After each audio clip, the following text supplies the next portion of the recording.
collaborative solutions for express logistics, navigating challenges, seizing opportunities.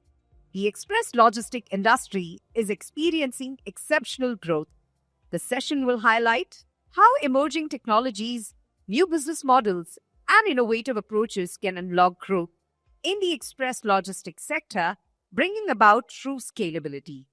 Ladies and gentlemen, please put your hands together and welcome. I invite on stage our moderator for this panel discussion, Mr. Satish Lakaraju, Chief Executive Officer, Garuda Vega, brand of NextGen Logistic, with 3+ decades of experience in logistic industry. Mr. Lakaraju has contributed to the ecosystem development and best practices in unbroken cold chain, infrastructure at airports for cargo handling, and perishable exports. Can we have a big round of applause as he's already joined us on the stage? Next, I'd like to invite on stage Mr. Abbas Panju, Managing Director, India, UPS. With a wealth of experience in logistics and supply chain management, Mr. Panju leads UPS's operations in India, overseeing a vast network that supports the company's strategic growth in the region. Can we have a big round of applause for Mr. Abbas Panju as he joins us on the panel? Next, I'd like to invite on stage Mr. Giridharan Srinivasan, Area General Manager, Indian Subcontinent Etihad. He boasts a rich background in the aviation industry. Spanning over 20 years, he brings a blend of academic depth and practical experience to his leadership in the airline industry. We should give a big round of applause as he joins us on stage.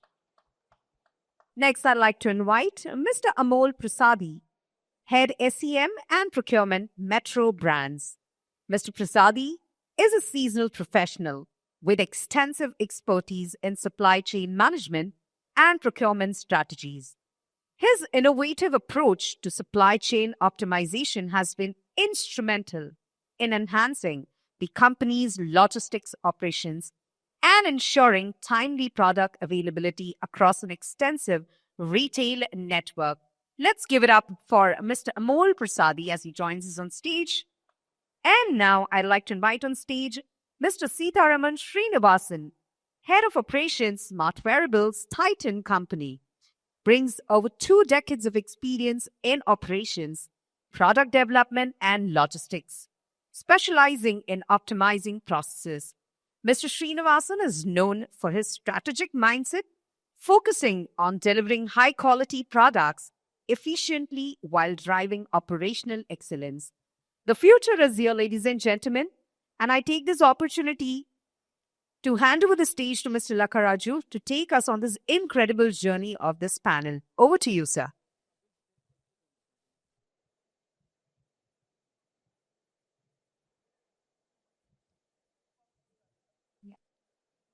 I also invite Mr. Kabir Said as he joins us on the panel. Ladies and gentlemen, let's have a big round of applause.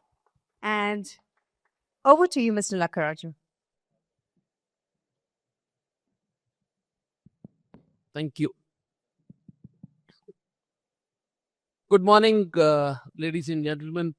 I know yesterday I did a panel. Today I'm doing one more panel. But the reason we are having this panel was I did tell to Mohit that this is one industry that has made tremendous progress in the last 30 years. I think while air cargo has made progress, but express industry has made much large progress. That's where I started my career 34, 35 years ago. So to give you a little more context in terms of the size of the industry, what has happened with the industry, let me give you some numbers so that you all are aware.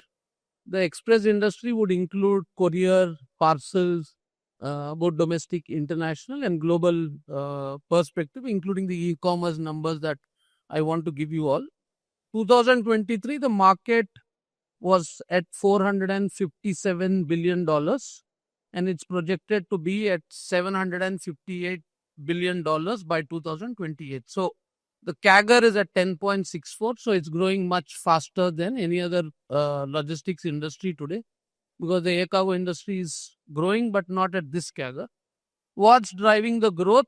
the growth is predominantly driven by e-commerce activities, globalization, and then fast and efficient movement of goods because everyone wants it faster at probably a place of a blinkit or a blink of an eye.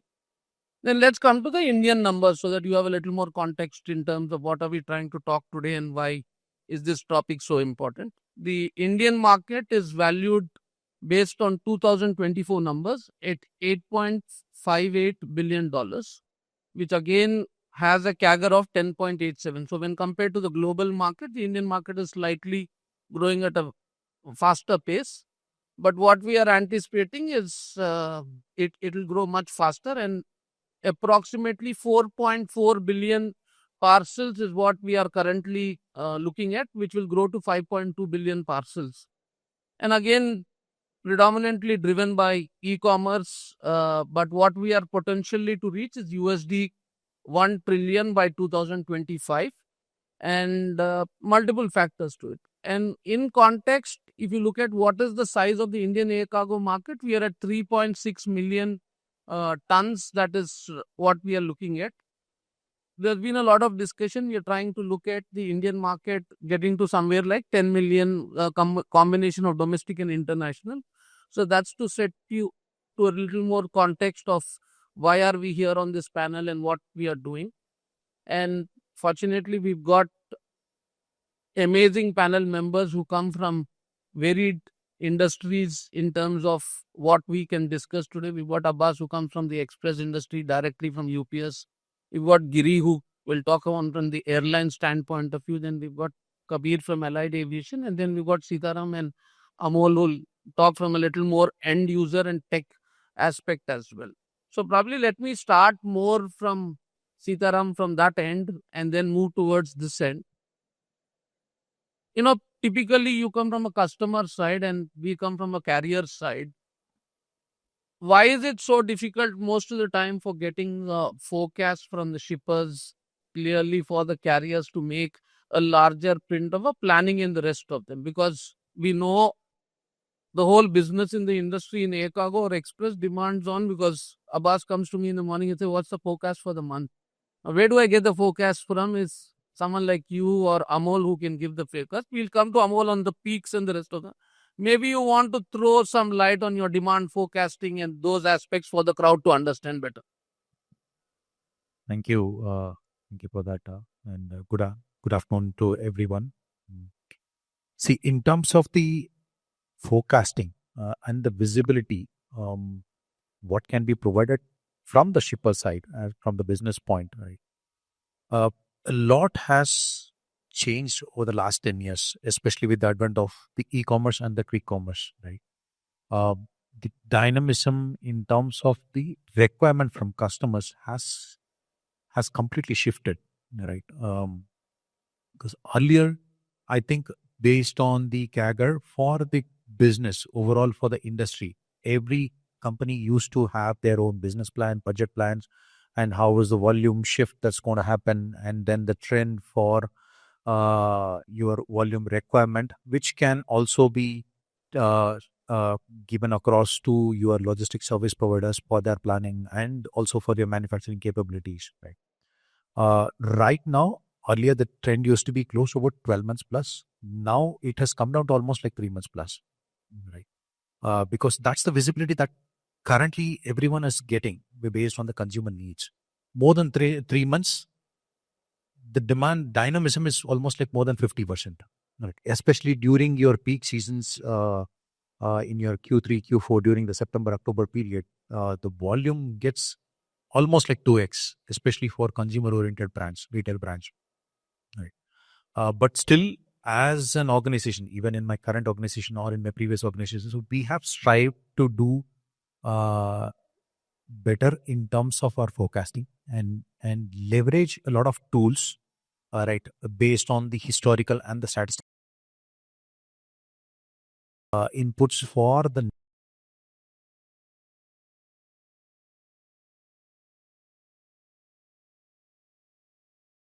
service providers, so that they can at least focus the overall volumes and they can provide the space accordingly, right? And that also gives us the flexibility in terms of our commercials agreement for the long run.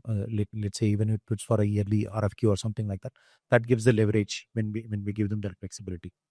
But in the last 4 to 5 years, leveraging the tools for this kind of visibility has become very, very intrinsic for us. There are a lot of tools available in the market which can aid this, right?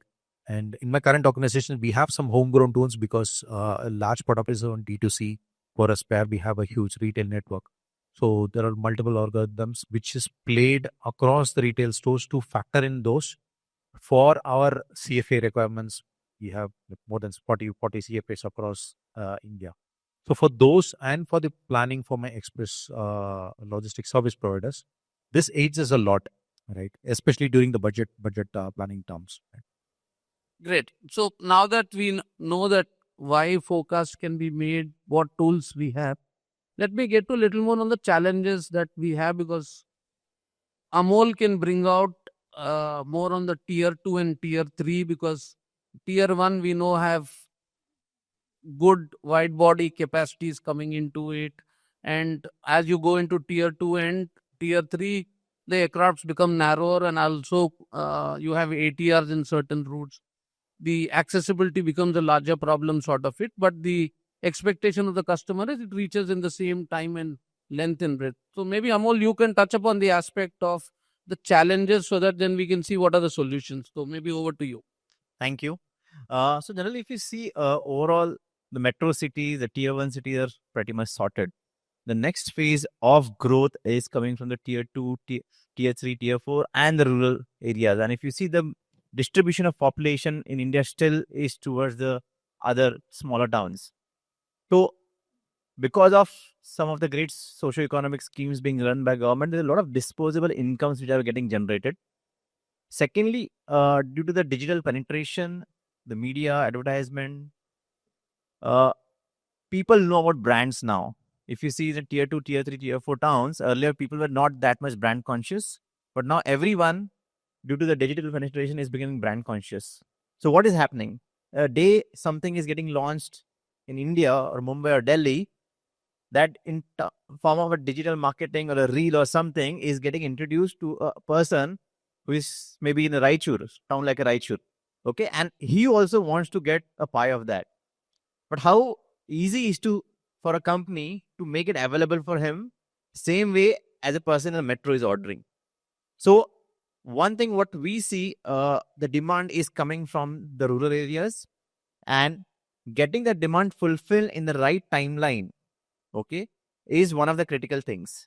Secondly, there are a lot of towns in the rural areas where the logistics service providers are not feeding on daily basis.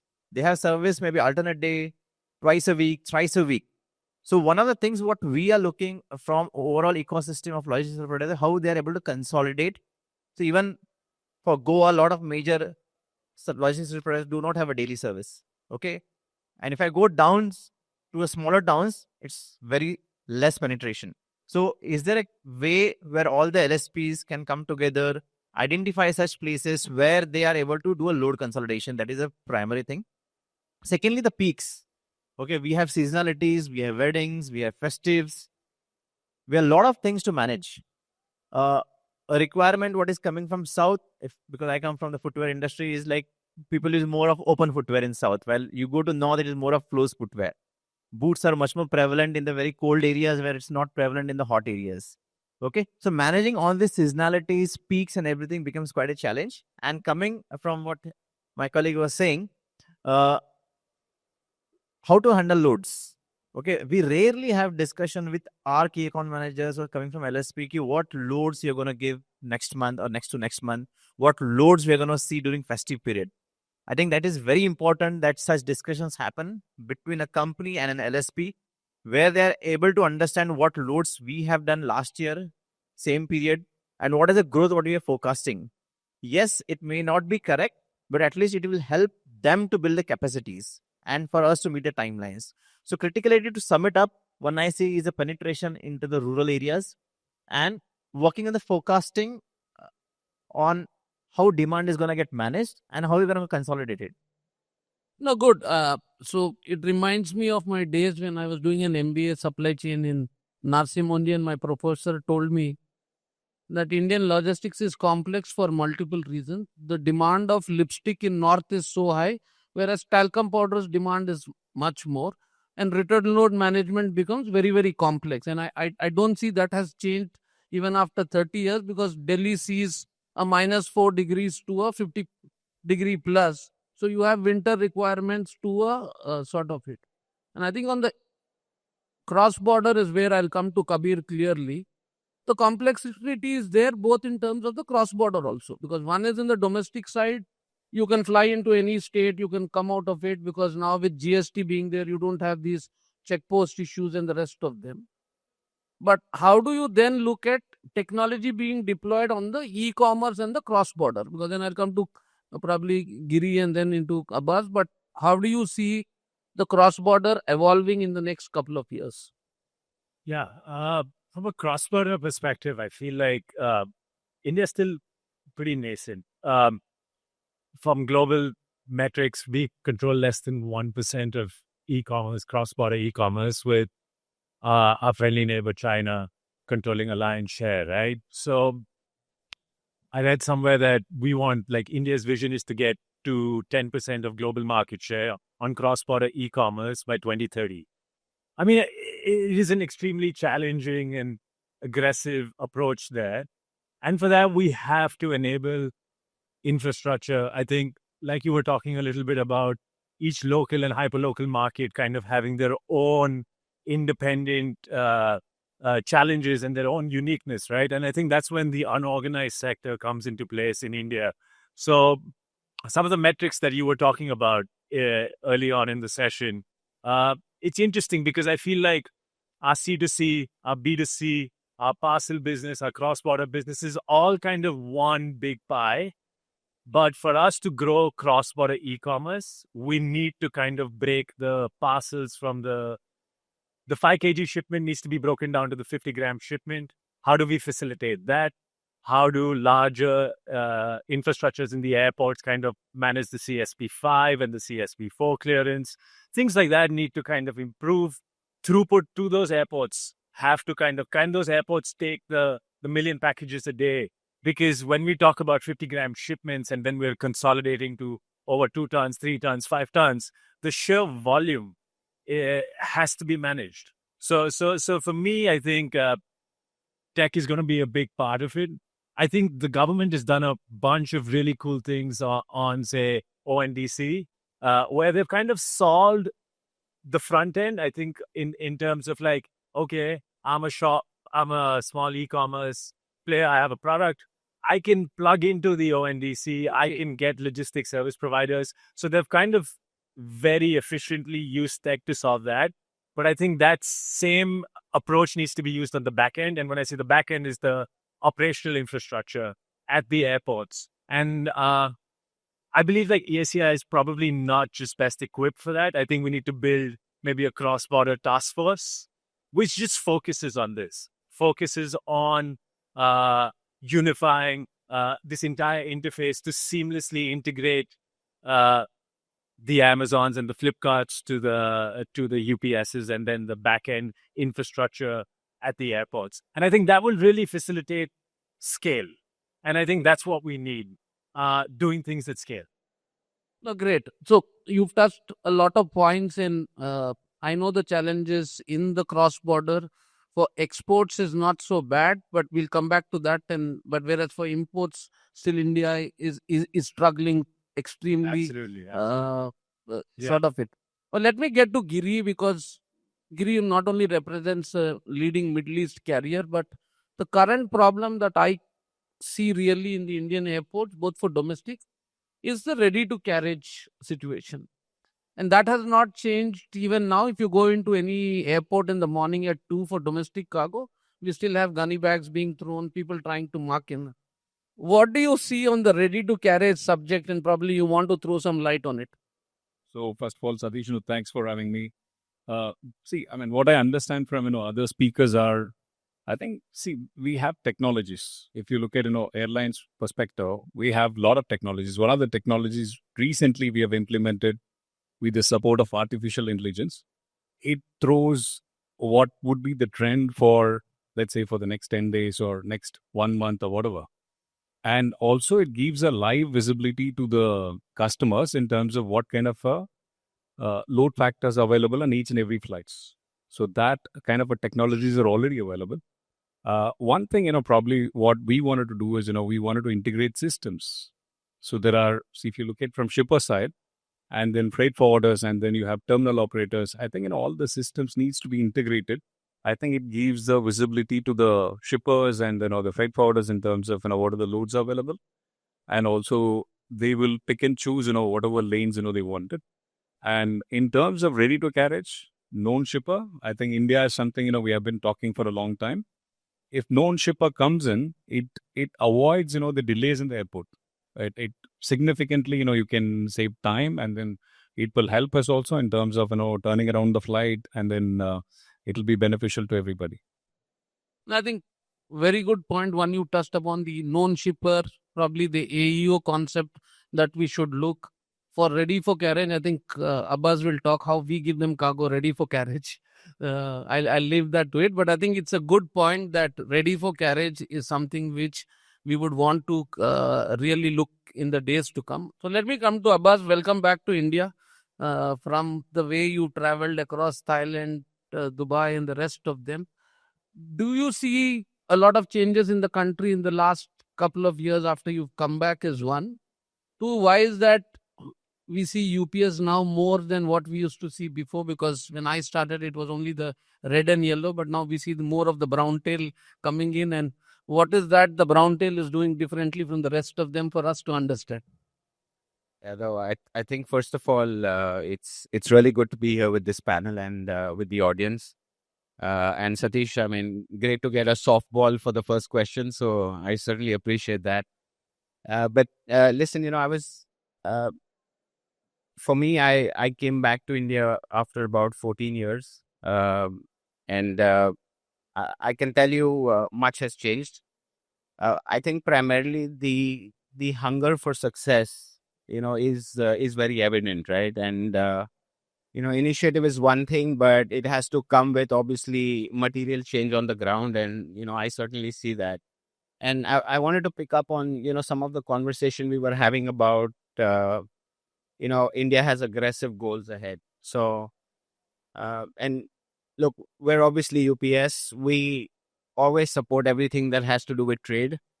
But if you look at India's vision, right, we're talking about getting to $1 trillion by 2030 in merchandise exports.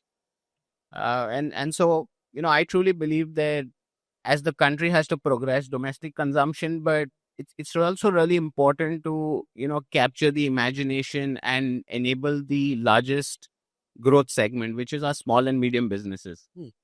Right. So if you look at any metric, any numbers, it is our SMBs, our MSMEs, they're the ones that create employment. And they're also the ones that are at the front of the innovation, of course, along with very large organizations like some of my partners here. And so one thing at UPS that, we're always committed to and, always brainstorming about is like, how do we make it easier for Indian companies that, don't necessarily have a full-fledged logistics department to, be able to export, right? How do we help them unlock new markets? And I think that's going to be critical for, that's going to be a critical piece for India to get to where it needs to get to, right? Because there is domestic consumption. That's one part of the economy.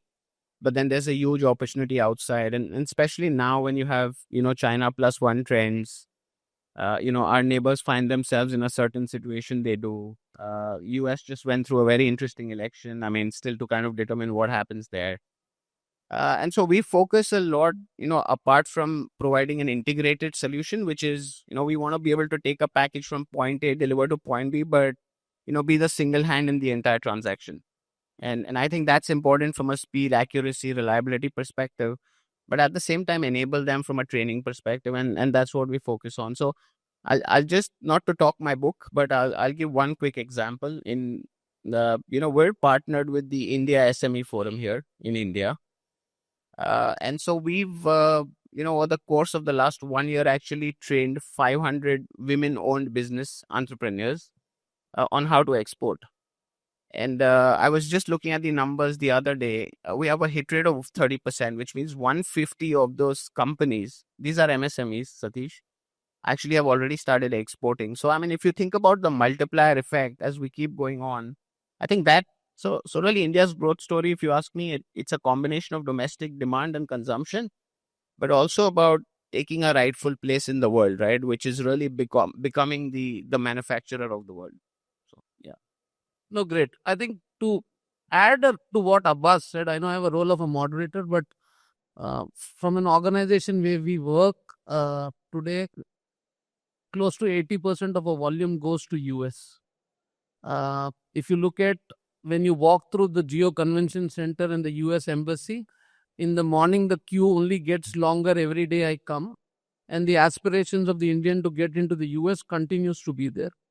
If you look at the Amazon fulfillment center and the loads that we've now started to look at, I think that continues to increase. So it adds to what you have been talking about, the MSMEs really getting into it.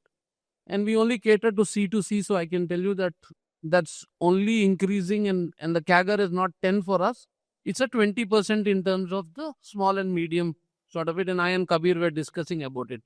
So let me probably now ask Amol and Sitaram a little more. Historically, like what Amol said, when a brand used to be launched, we would only think people in Hyderabad or Bombay or Delhi would buy it, whether it's for Titan or for Metro brands. What is the percentage shift? Because the last numbers that I read on the thing, the consumption patterns in the tier 2 and tier 3 have actually increased much more. Maybe either Sitaram or Amol can take it and say, are you seeing the trend continuing, or is it that the metros is remain stagnant in the tier 2 and tier 3 is increasing substantially? Yeah. Thanks, Satish. So what is happening? There's a dramatic shift. What is happening? The metro market is getting more premium, more luxury. Okay, because we have seen everything. Okay, and what we see the customer coming now, who was earlier say we have price brackets say around 2,000, 5,000, 10,000. People are moving for the shoes maybe and accessories 10,000 plus, 15,000 plus, and there's no dearth of money with people, at least in the metros. People are looking for the right product, premium product, something different than what they earlier had. Okay, now what we should clearly see, there's a fast fashion.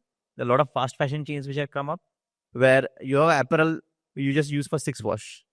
Okay, and it's trendy. So I'll not name the brand, but 199, 299. That's the thing right now going in the younger generation, in the college, people going in the college. But if you see, the mature spenders are all moving towards a premium. While the laggards, like if I say the people who are catching up to the trend, what we had 5 years back or 10 years back in the metro is what I see happening in the rural market. Okay. And what is happening, opening a single store there is not going to work, because see, I have 10 brands with me. I can't go and open a 10 different stores. Okay. So what is the concept coming there is you're putting one store having 10 brands. So a lot of companies are coming where a single store will have their own 5 to 10 brands in that. So it's a one-stop shopping destination for the people in those areas. That is what is happening. And the key role, because we are talking about express logistics, is that when I have such stores, and we don't keep huge inventory, we keep a very lean inventory, because the biggest cost for a retailer is rental. So we keep a very lean inventory in the front end and all sits in the warehouse. So even if I'm selling a one size, I have to replace that one size very fast. So that's what I was coming to it is how I can replenish my store on a daily basis. So if a town like Raichur is only getting replenished twice or thrice a week from my express logistics provider, I'm not happy with that. Correct. So I want my logistics service provider to give me a daily replenishment. And if he doesn't have it, is he able to do some collaboration? Because we are talking about collaboration here. Okay, he's able to do collaboration with any other logistics service provider and at least give me that service. Okay, I don't want to go to 10 different guys.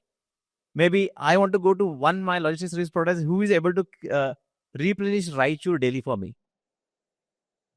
Yeah. For some of you who do not know Raichur is in Karnataka, but can be accessible from the Hyderabad airport and the Bangalore airport.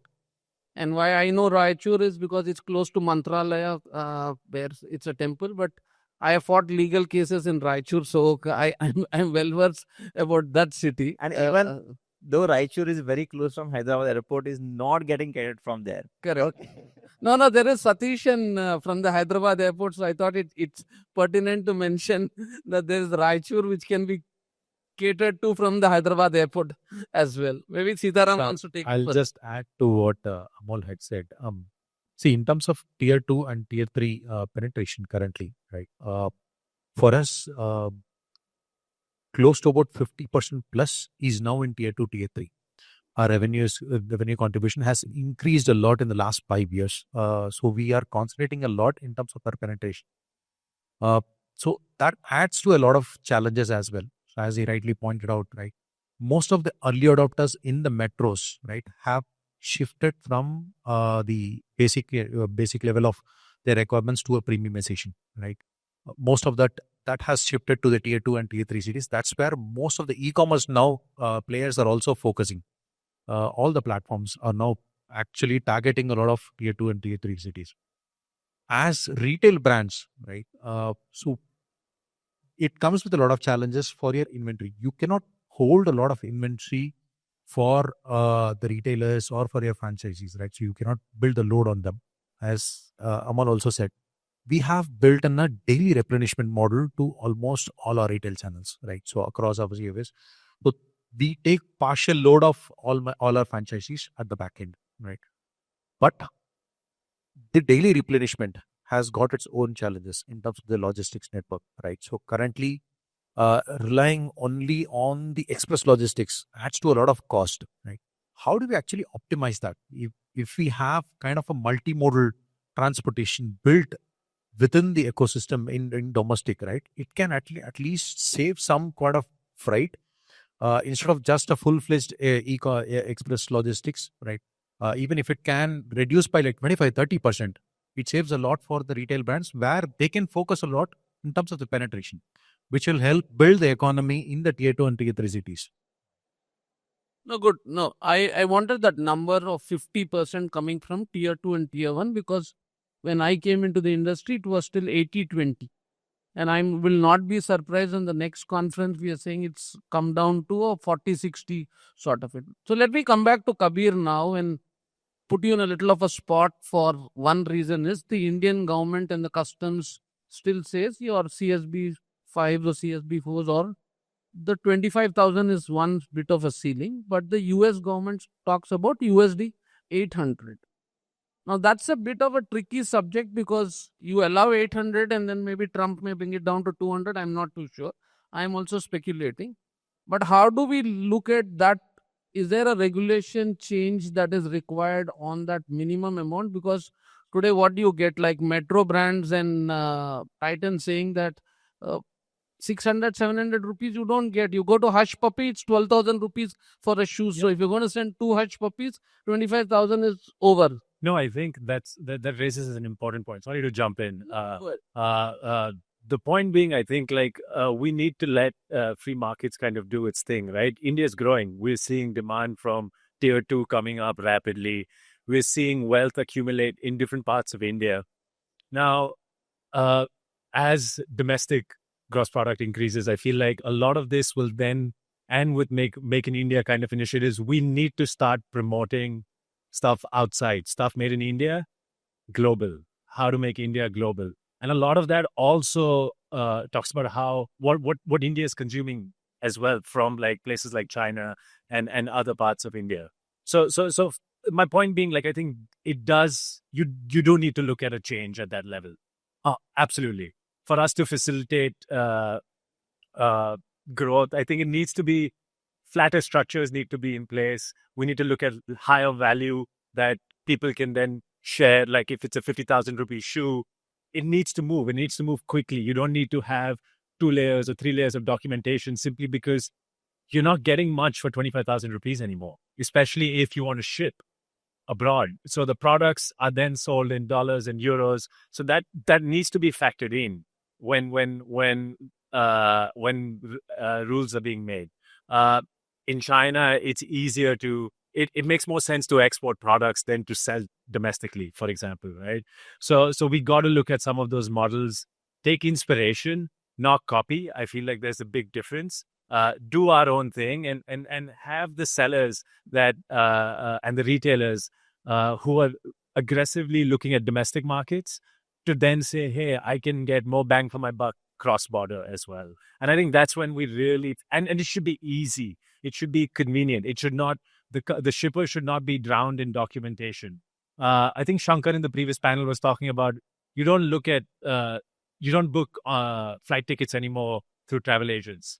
I don't see a reason why courier, at least I understand freight has its complexities, but less than 30 kgs, I need to get on an app, I need to compare, I need to get a pickup, and I need to send it across, KYC in place, move it across, guys. You know, it should not be too challenging. It's like a flight ticket. At least if it's a box of, like, I don't know, achar, or even your simple goods that cost maybe 25,000-30,000 rupees. The simplicity is key to achieve scale for us.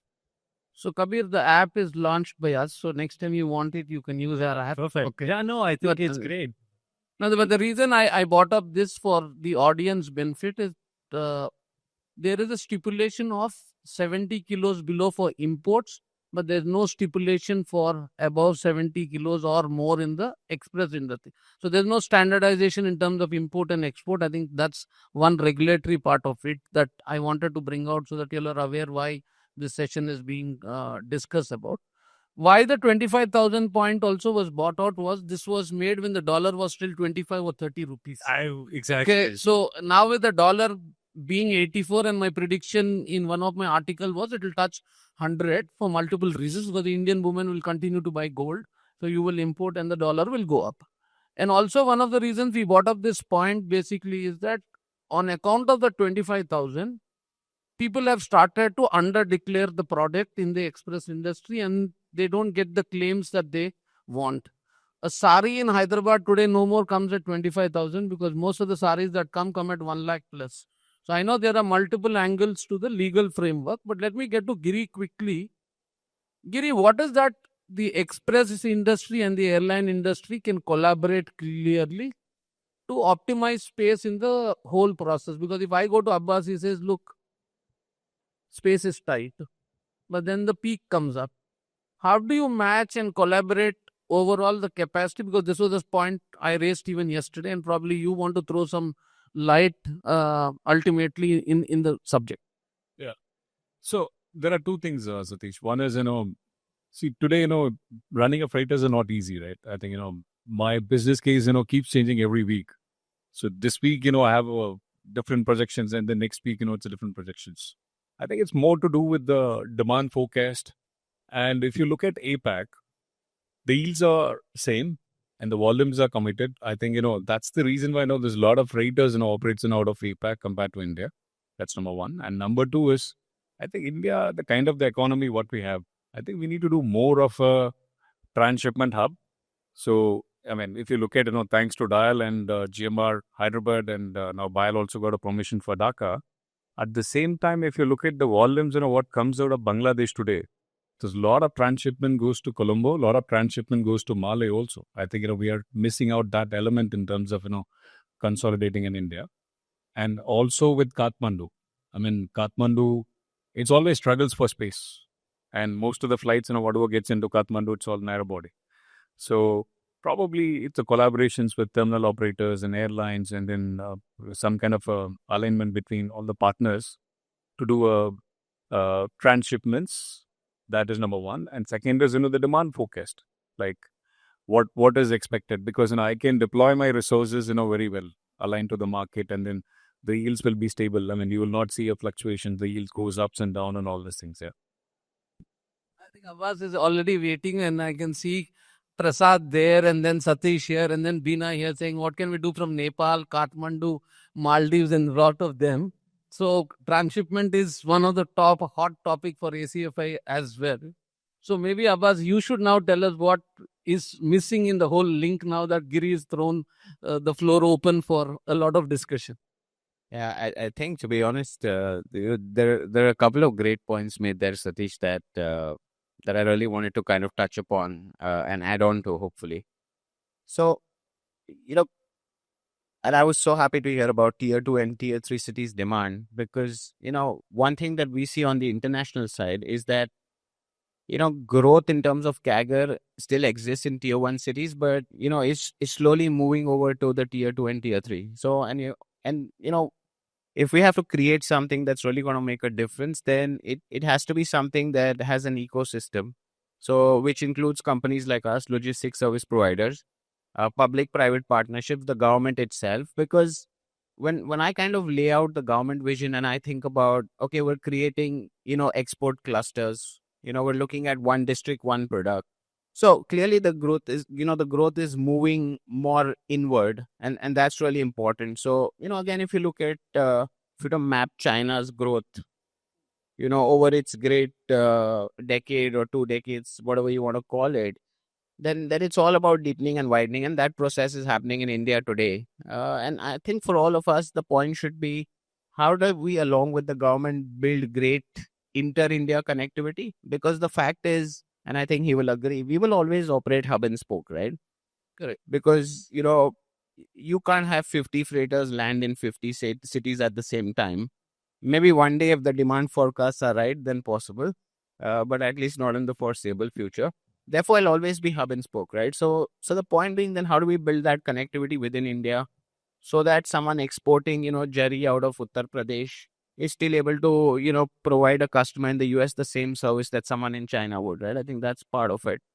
And to the other question about, look, at the end of the day, I'm a firm believer that we should do everything possible to cater to and actually accelerate on the demand side, because the supply catching up is organic or inorganically one process, right? And then that's going to happen. So that's how I would really look at it. No, brilliant. So the reason why this point becomes very, very important is, one, Amol and Sitaram mentioned about 50% of the loads coming from tier 1 and tier 2.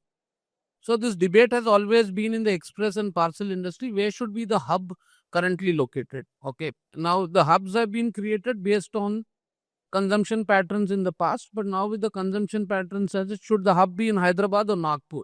Centrally, if you look, or in Bhopal, is what it is. If you ask Prasad, he'll say Hyderabad is very good, sort of it. Okay. But I want, probably from a consumer point of view, clearly to tell you is that if you want to bring down your overall cost of logistics, you can't have your inventory heavily stacked in Delhi to reach into Cochin, because the lead time management and the rest of them. What is that one take that either Amol or you want the industry to look at in the long term? Because one is, logistics did not evolve by planning. It came more accidentally on trial and error basis. And I came into the industry more by trial and error, not by choice originally, but I'm now stuck and happy about it. Probably some thoughts from Amol or you in terms of what should the express parcel industry be doing?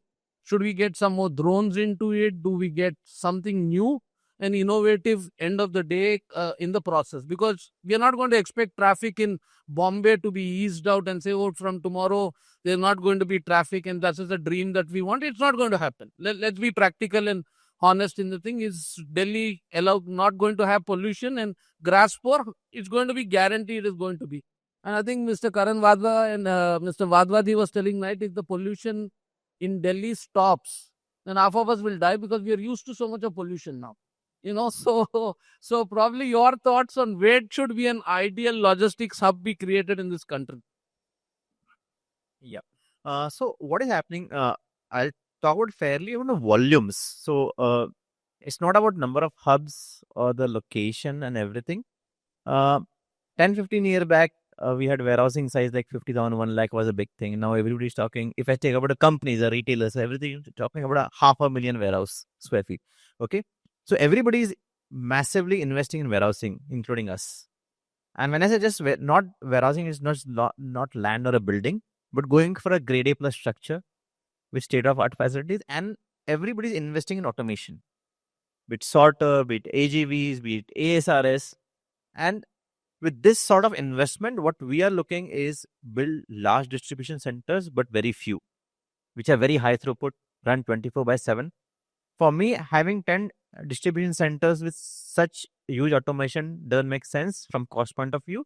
But for me, having two large distribution centers in India who are running 24/7 with high amount of automation, that makes real sense. So coming back to the point, what we are talking, it gives me control over my inventory. You know the situation of labor in India right now. Okay, getting the attrition at labor at warehousing is very high. So we have everybody is moving towards a fair bit of automation, like at least inbound, outbound, and everything. Third, we want express logistics to be part of it, where I am optimizing on my number of warehouses because I know the DFC is coming, the road network is improving, there are a lot of airports coming in India.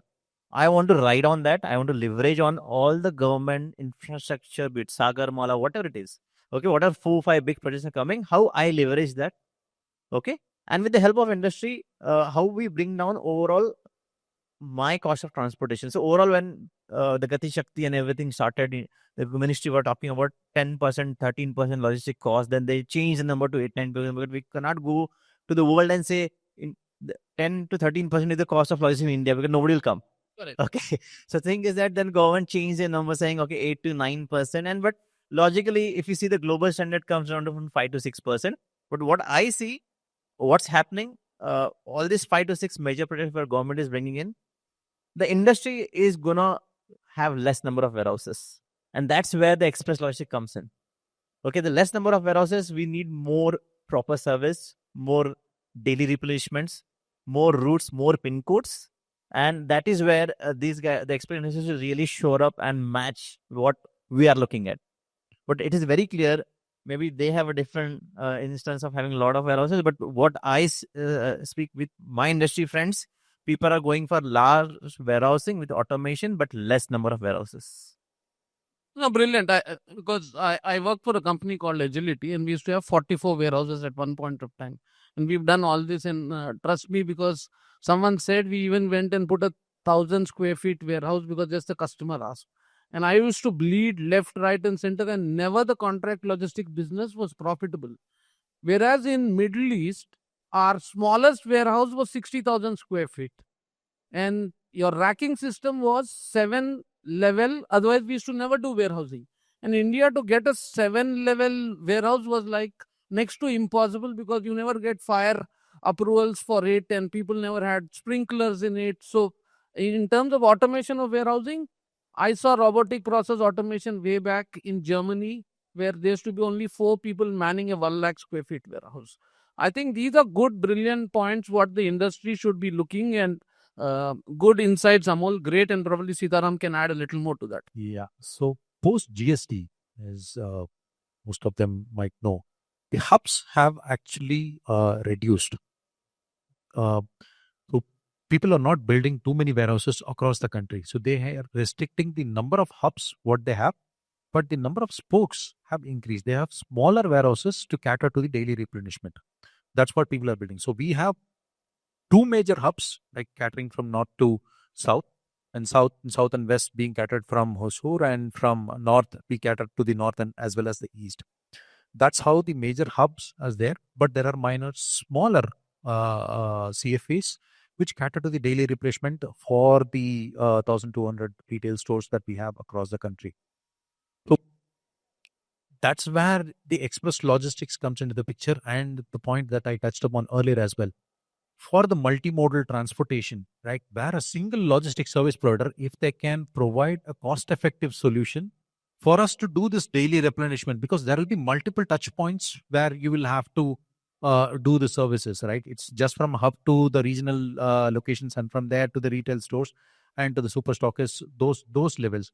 If a single service provider can touch upon the entire journey, right, with a cost optimization, that will be the need of the hour in the current ecosystem. Because with e-commerce players coming into the picture, and with the quick commerce, people's expectations has increased a lot.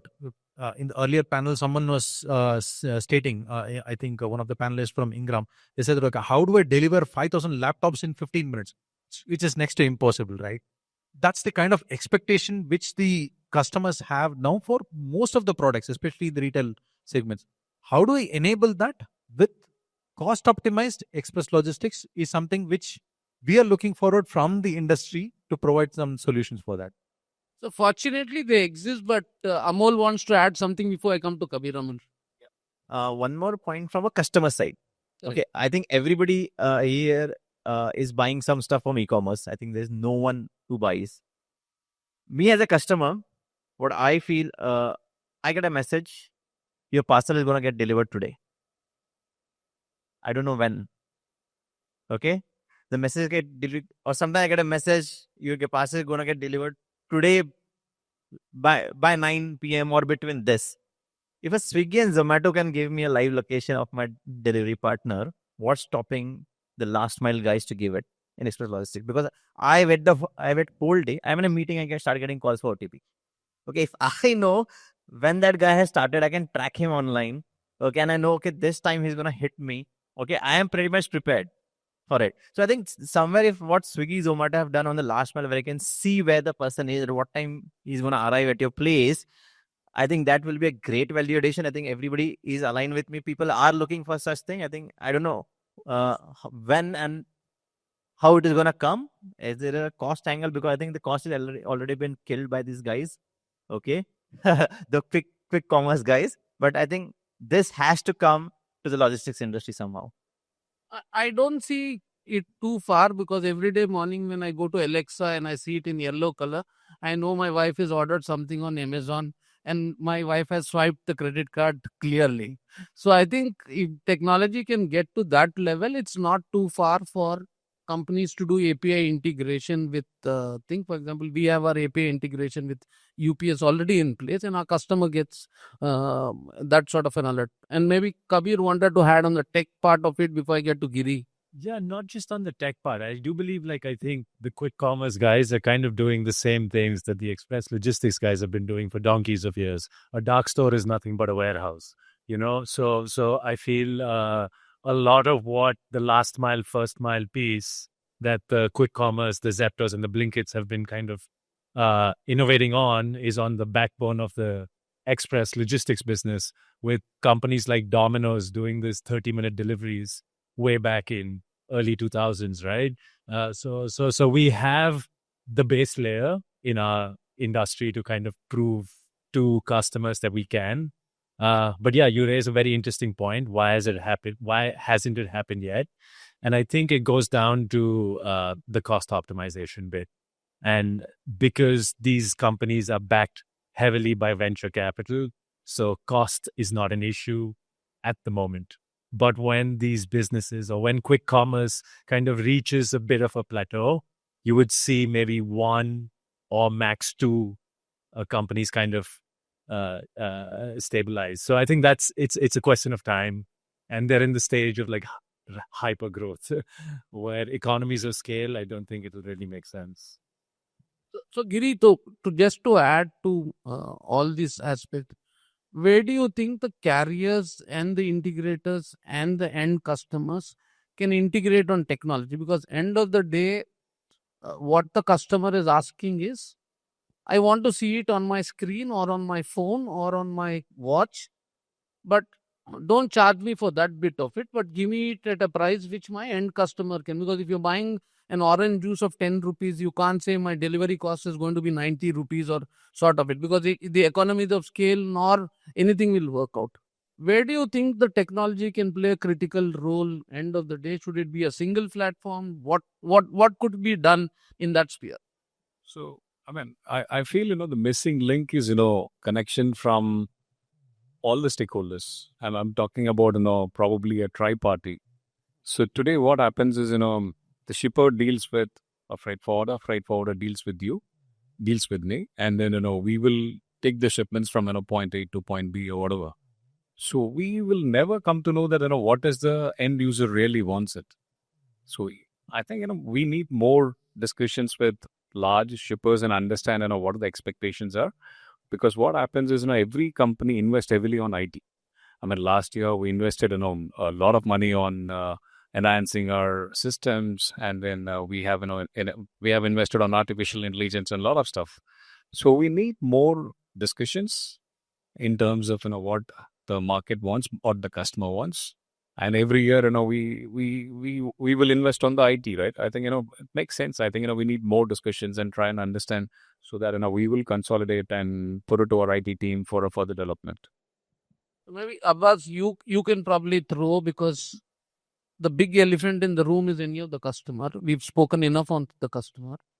We spoke on the collaboration aspect. As UPS or as an industry, what is that you can probably throw light in terms of the available technology? Because you all already have a lot of technology in place, which some people know, some people do not know, because you even predict and tell the expected delivery is delayed by another 4 day or whatever it is. I think that is what the customer is looking for. Maybe you want to throw some light before we give it to the audience for questions. I think, I mean, just to kind of bring it all together, right? I mean, we spoke about a number of topics, and I'll give you one small example, right? Take e-commerce.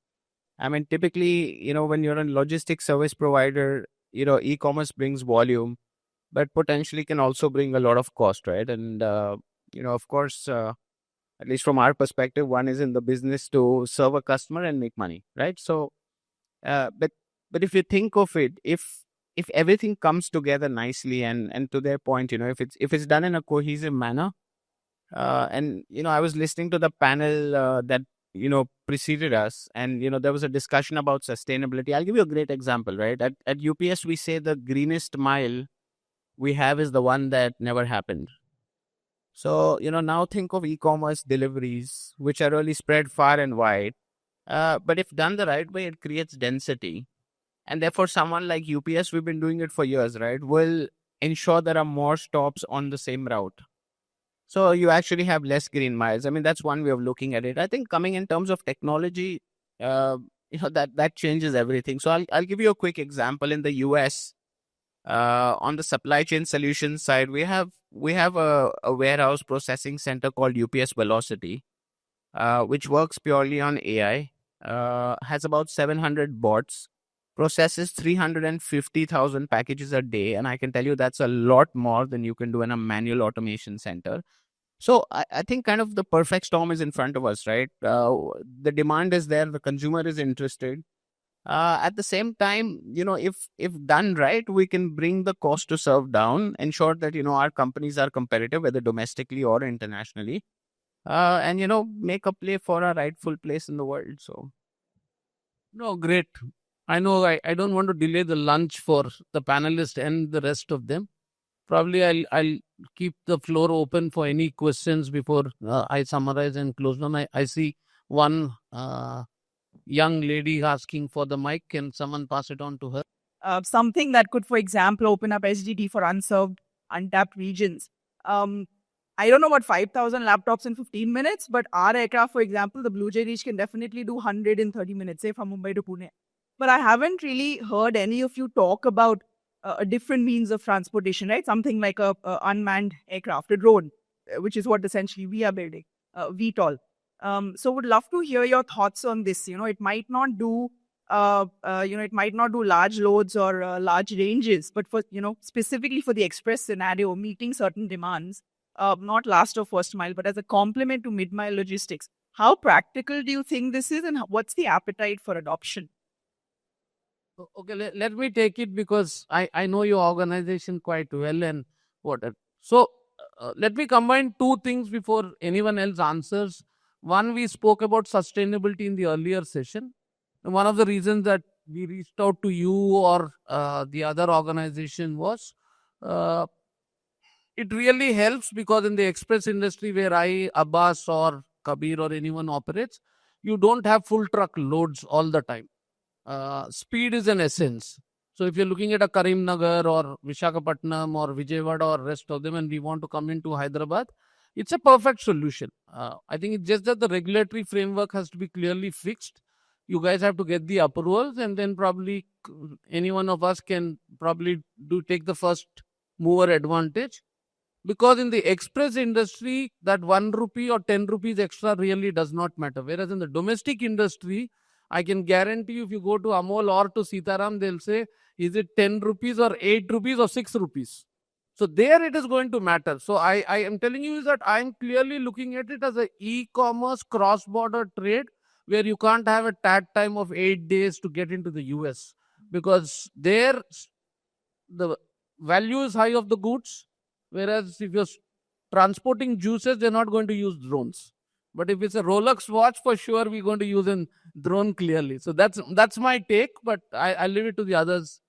Clearly. Yeah, if I can, I think it's a great question, and alternative means of transport, are absolutely something that, and at UPS we actually are testing a lot of solutions right now, but I think in the future we'll need them even more. Of course, any new technology or any new mode of communication or transport doesn't need to necessarily replace the old one. It just has to complement it, right? So to your point, I'll give you an example, right? At UPS, we do a lot of vaccine deliveries, we do a lot of healthcare, life science deliveries, and certain landlocked areas in Africa, we actually use drones for deliveries. Just like you mentioned, we actually invested in a company in the US called Beta Technologies. We're testing out an eVTOL, so an electric vertical takeoff and landing, and obviously very good for sustainability. Now these are short hand means of communication or transport. So obviously they have constraints in terms of distance, load capacity, etc. So I think absolutely it would definitely complement the transport solutions widely used today, and yeah, we should do more of it. By the way, just to that, what we are building a bus is a slightly better version of an eVTOL. It's an H2 eVTOL, which is hydrogen powered. So it gives the range that a battery might not, but keeps the sustainability aspect alive. So I now have a lead to come and talk to you, so we'll do that. So you can use my route, Vaishali. Thanks. Done. So go ahead. I think we'll come to Zahir. Hello. No, the mic otherwise. Is it working? Am I audible? Yeah. Yeah, hi. Hello. Wonderful session, first of all. So I'm Rhea from Cargo Insights.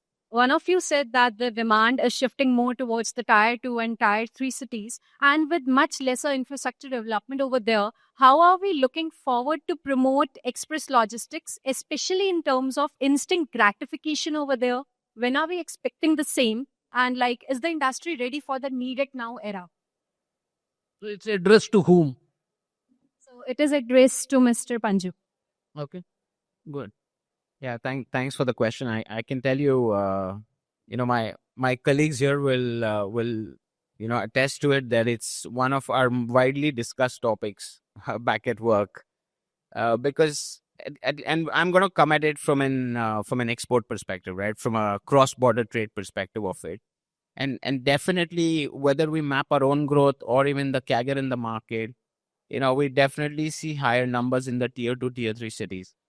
Now, are we ready now to maybe, scale out 50, 60 cities across India? I would say, the country itself, including companies like us, in the process of building infrastructure and, the right ecosystem that can support it. But I think it's a perfect storm. I mean, the government has the whole, clustered approach, one district, one product. We're expanding into these Tier 2, Tier 3 cities.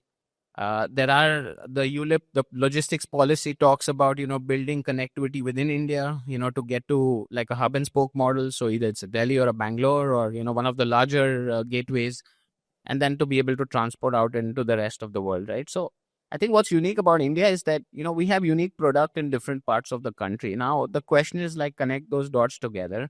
And there are other parameters, right? It's not just transport. There has to be training. There has to be the right, subsidies. There has to be access to credit for these companies because these are MSMEs, small and medium enterprises. So I think as we develop that ecosystem, I think absolutely, we'll see a lot more export coming out from these cities. In turn, it will drive domestic demand as well within these cities. And I think that's why my friends here talk about the kind of demand they're seeing. So yeah, I think one follows the other. But as we are seeing Zepto and Blinkit deliveries in 10 to 15 minutes, are we expecting, luxury watches delivered in 10 to 15 minutes soon? Yeah, see, I don't have a domestic business, so I'm going to pass that one up to Satish for... This Diwali gold was getting delivered in 10 minutes. But just to answer your point, I can tell you from a e-commerce cross-border trade, in a city like Visakhapatnam, today we are forced to have 12 centers only for pickup. Now, someone would say, what is it? But that's the pressure we are now because the HNIs today are not sitting in Delhi and Bombay actually. Hyderabad is HNI. Mercedes Benzes and Rolex watches are more seen in those cities. The RRR is born there, the Bahubali is born there. So we'll have to shift our logistic focus based on the market dynamics. And if we have to put centers, we have to put. I think that's the reason this session is having so many hands. I can see Prasad raising his hand. I can see Zahir raising his hand. Zahir, you have the mic, so go ahead. Yeah, thanks. Thanks, Satish. Well, I think questions are pointing on to Abbas. So this again to Abbas. So while we spoke about or we heard about cross-border e-commerce, quick commerce. We all are hearing there's a buzzword about social commerce, where I mean, when I was reading an article line, every third TikTok user in USA is buying through a TikTok or any social media app. I mean, these are very, very unorganized, a small scale or lesser than a small scale, medium scale enterprise who are individuals sitting at home and selling. So just your views as to, is there any way, I mean, we know about CS4, CS5, and this is much, much lesser than that. And how are we tackling to this kind of sudden boom of social commerce that we are heading towards? Your thoughts on that? Yeah, no, I think it's a very good question actually, and it's one to ponder with, right? But when you look at social commerce, to me, it's part of a mega trend, and it's linked to two things, right? It's linked to internet and smartphone penetration. So if you look at internet penetration, smartphone penetration, so I really see it as a mega trend. And when I think of at least e-commerce in my mind, I'm thinking about speed, reliability, scale, right? And so I think that's currently around where we have to build. Now, how do I look at it as a logistics company? To be honest, it's another avenue which generates sales and then brings e-commerce volume cross-border. And, I wanted to address also the lady's question, if you don't mind. We think about 15 to 30 minutes delivery within city, but think of it on the cross-border trade, right? Today, customers demand 48 hours delivery from a local pin code here to maybe, at the Queens in New York. So, I mean, that's how speed is moving so fast in today's age. But I hope I addressed your question too. Prasad. Yeah, thanks, Satish Garu. The idea of between Hyderabad and Nagpur, why not we create a hub like Louisville in India or Memphis in India, So some hub, e-commerce giants like UPS, FedEx, and the airlines who are here should create. Because as you see, India is growing really fast. You yourself said we have a very good focus point for India. We have 10 million metric tons given by the Honorable Prime Minister as well. So why doesn't UPS or one of the express operator look at India and create a hub in India? I think it's a fantastic question. And, I'll be very transparent about this, right? I can speak for UPS. I'm sure other companies think similarly. I mean, we really have the attention of the world right now. And at least, speaking on behalf of UPS, we've made significant investments in India. Like you're aware, we have our own gateways in Bangalore. We have our own gateway in Delhi. We're working through different expansions. So I think just because it's not yet happened in a sense I think it's in the process of happening. So absolutely, our organization sees India as really a generational opportunity, and that's how we look at it too. Primarily, I would think we will always, for the most part, follow a hub and spoke model. So yes, that would mean hub type of investments, but also technology investments, but also people investments, right? And so we're making all those in India. And quite frankly, me coming back to India is one of the UPSs is just one of them, and there's so many others. If you see 2 years, it's about 2 years now, we also invested in a domestic business in India. So we have a JV with Interglobe. We built a brand called Movin, which is a domestic business. So a lot of investment for sure that UPS is making in the country. And I can see, many of my fellow partners and other companies are doing the same. So it's a very bright future here. Thanks, Abbas. Last one, huh? They've only shut their mouth, so what you do the last. This is very important for us as an airport, GMR or Adani. Courier transshipment. It's never happened.